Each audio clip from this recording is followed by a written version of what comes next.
written history of American radio could ever capture its true essence on paper, because, above all, radio was a medium of sound. From the lifeless, sometimes confusing printed page of the radio script came vivid sound pictures, which stimulated the listener's imagination and produced the desired illusion instantly. Using the simple sound tools of radio, the writers, directors, and technicians could create countless locales and infinite numbers of dramatic events. For many years, this sound heralded a half hour of occult terror and nerve-tingling suspense for millions of nighttime radio listeners. No one doubted that unspeakable horrors lurked behind the squeaking door of the inner sanctum, and if in the course of his eerie introduction, Raymond, the host, apologized for not having had time to count the bodies, living and dead, who will be heard on tonight's show, America knew the worst was yet to come, and they could hardly wait. But not all of radio's sounds were the sounds of melodrama. By the 1930s, music was well established as a staple of radio, and the music makers became the idols of millions. One of these idols was a singer whose rolling diction and virile voice thrilled the faithful females who never missed a broadcast by the street singer. Give me a home where the buffalo roam, where the deer and the antelope play, where seldom is heard a discouraging word, and the skies are not cloudy all day.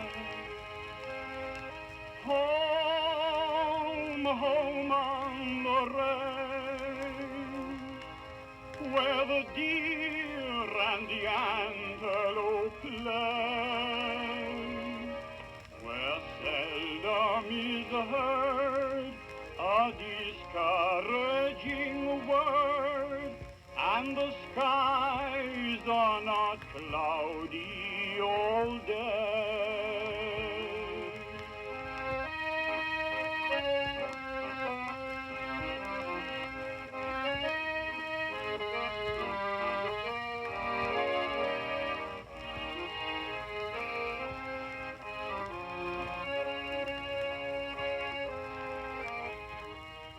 If the romantic music of Arthur Tracy, the street singer, thrilled listeners of the early 1930s, another kind of music was greeted with equal joy by those of the late 30s, 40s, and 50s. It was the music that introduced the countless programs devoted to the fight against crime.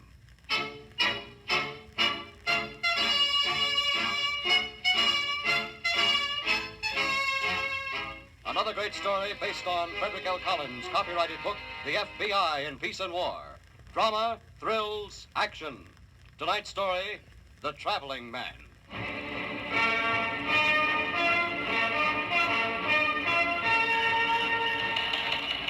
To the director, FBI, Washington, confidential. Stolen Buick sedan, motor number 126027, recovered on used car lot, Miami, Florida. Vehicle originally registered in New York City, third recovered to date. Confirming theory, New York to Miami theft ring. We'll continue tracing this vehicle and others with Agent Shepard. Sign it Reynolds through Miami field office. Since the time of Edgar Allan Poe, writers have tried to approach the mystery story from new and different angles. Radio mystery writers had the same goals. The format of the mystery show became, perhaps, more important than the mystery itself. In one series, a kindly old investigator set out each week to find a missing person, and inevitably found mystery and murder. It's time now for Mr. Keen, tracer of lost persons.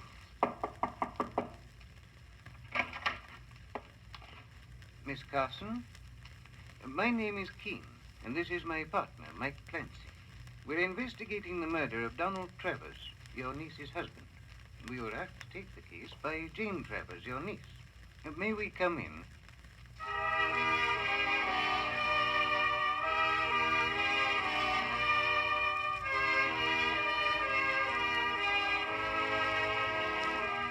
Presenting Mr. Keen, tracer of lost persons.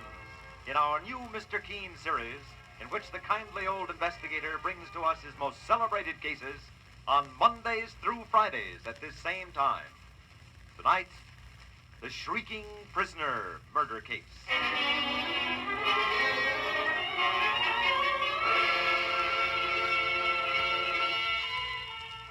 The scene opens at night in a large old-fashioned house in a lonely section of New York City.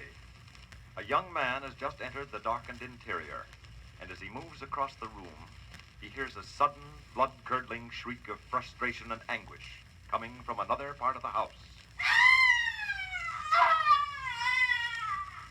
The young man stands frozen for a moment. Then as he quickly moves to a door and opens it, a shot rings out.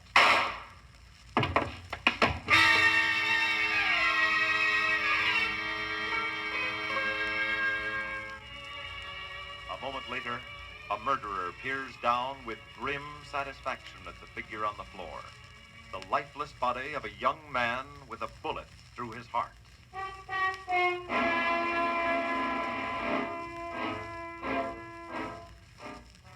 And now, Mr. Keen, the famous investigator, and his partner, Mike Clancy, are looking into the murder.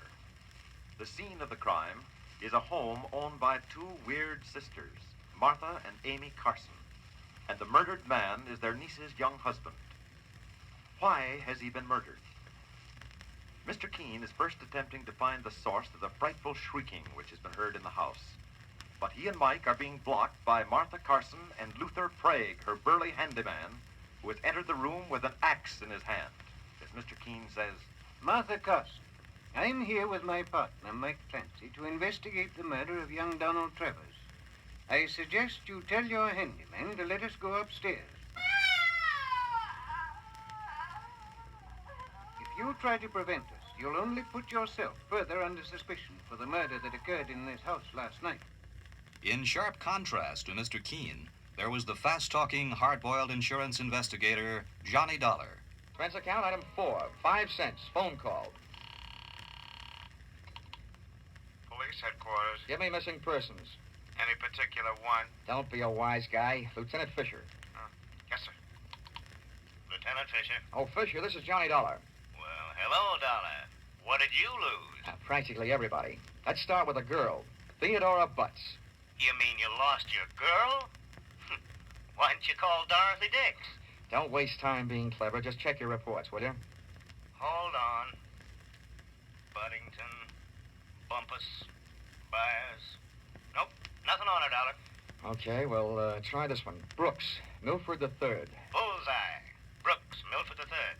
He hasn't been reported missing, and we haven't found him yet. But, we think we know where he is. Oh, this kind of a question I always hate to ask. Where? The Hudson River. At 11:15 tonight, his top coat, complete with identification, was found taking a ride on the 125th Street ferry. Anything else? Nothing much. Package of matches was found under the coat, monogram. You don't happen to know anybody whose initials are H.H., do you? H.H.? Well, there's always Horace Height. Thanks, Fisher. I'll check back with you later. I'll be here. On another program, the theme music of the show created an air of mystery that captured and held the listener at once. This was the haunting melody that introduced The Whistler.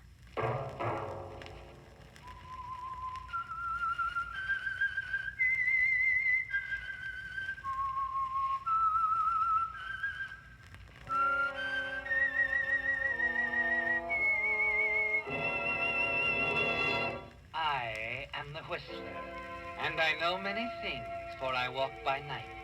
I know many strange tales, hidden in the hearts of men and women who have stepped into the shadows. Yes, I know the nameless terrors of which they dare not speak. Yes, it's the first in a new series of strange tales by The Whistler. Long the West's most popular mystery and a CBS favorite of last summer, The Whistler now brings his unusual stories of conflict and emotion to coast-to-coast audiences each Wednesday evening at this same time. Tonight, The Whistler's story, A Woman's Privilege.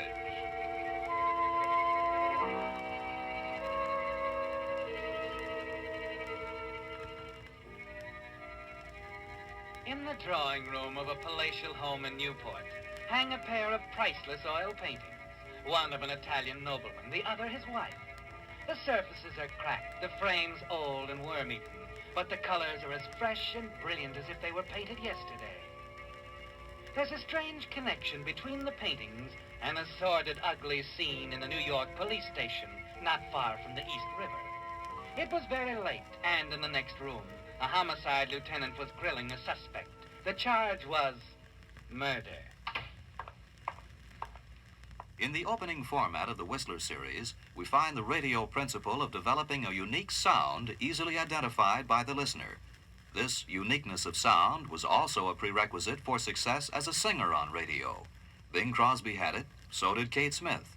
And in 1933, so did this 1964 television comedienne, who first starred on her own network radio show at the age of 3.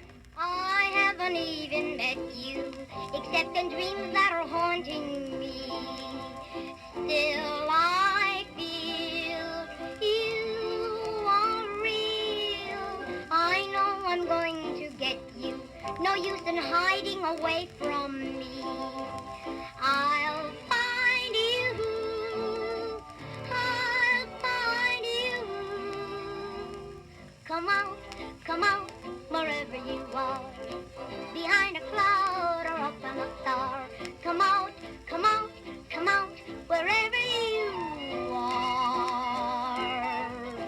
We haven't met, but it'll be sweet. We'll play and sing the very moment we meet. Come out, wherever you are. I spied you on the Milky Way. I spied you where the daffodils play. I spied you in your hideaway. Hi-oh, the merry-oh, what do you say? Come out, wherever you are. Behind the cloud away under a star. Come out, wherever you are. That amazing voice belonged to the child wonder of radio, baby Rose Marie, who after retiring from show business at the age of 12, achieved national recognition for the second time some 30 years later, in the part of Sally, the fast-talking gag writer on the Dick Van Dyke television show. The unique sound of her childhood voice had been her entree to radio stardom. Children likewise became the star vehicle for a pleasant-voiced performer named Don Carney, who aimed his views on family problems at the little problems themselves. And when Uncle Don sang, millions of youngsters listened. Now we're going to sing once more of etiquette. There are some rules that I've never told you yet. Real important subjects that you meet with every day. So listen most attentively to what I have to say. Teasing seems to be a little habit that we all indulge in frequently. Teasing for the things that Mother thinks we shouldn't have. Being just as cross as we can be. Never tease when Mother tells you no, dear. And there's many other pointers that I will mention. Remember this, it's very true. All things are not good for you. I hope that you are paying close attention. Suppose that someone of your little playmates has something that you would like to own. Now, if you say, "Dear Mother, may I have one just like that?" And Mother says, "No, dear, don't weep and moan. We can't have everything we want, dear." And there's many other pointers that I will mention. You would not care for anything if you could have everything. I hope that you are paying close attention. It's natural to want most things we see, dears. Some of us go all through life that way. Wanting, asking, teasing, fretting, never satisfied, being most unhappy every day. So do your best